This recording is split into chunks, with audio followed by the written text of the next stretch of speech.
హిందూ రాష్ట్ర సభ national committee Andhra Pradesh రాష్ట్రానికి సంబంధించినటువంటి హిందూ రాష్ట్ర సభ అధ్యక్షురాలుగా శ్రీమతి శ్రీ నారాయణ దాస్ జ్యోతి గారిని నియమించడం జరిగింది.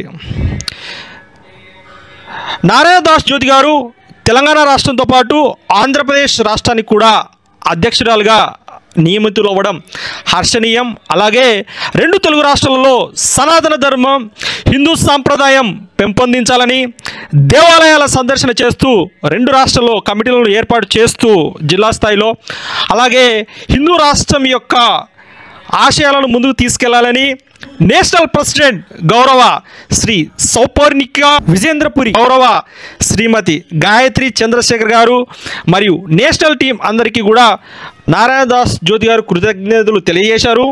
ఈ సందర్భంగా కర్నూలు జిల్లాలో ఉన్నటువంటి హిందూ రాష్ట్ర సభకు సంబంధించినటువంటి జిల్లా అధ్యక్షులు కె మదన్మోహన్ ఆచార్య గారు మరియు ఉపాధ్యక్షులు సోమేశ్వరాచార్య గారు శ్రీమతి నారాయణ దాస్ గారికి అభినందనలు తెలియజేస్తూ వారి ఆశయాలకు అనుగుణంగా కర్నూలు జిల్లాలో కూడా పనిచేస్తామని హామీ ఇచ్చారు. అలాగే ఆమెకి హృదయపూర్వక శుభాకాంక్షలు తెలియజేశారు.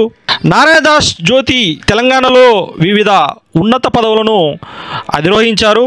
అందులో ముఖ్యంగా తెలంగాణ బీజేపీ మహిళా మోర్చా రాష్ట్ర సహ కోశాధికారిగాను అలాగే జాతీయ విశ్వకర్మ మహాసభ తెలంగాణ రాష్ట్ర మహిళా అధ్యక్షురాలుగాను కూడా పనిచేస్తున్నారు. ఈ సందర్భంగా కమిటీ నేషనల్ కమిటీ ఏదైతే బాధ్యతలు అప్పచెప్పిందో అవన్నీ కూడా రెండు తెలుగు రాష్ట్రాల్లో అమలయ్యే విధంగా క్షేత్రస్థాయిలో పనిచేస్తానని అలాగే క్షేత్రస్థాయిలో ఉన్నటువంటి సమస్యలు కూడా నేషనల్ లెవెల్కి కూడా తీసుకెళ్తాను, పరిష్కరిస్తానని హామీ ఇచ్చారు.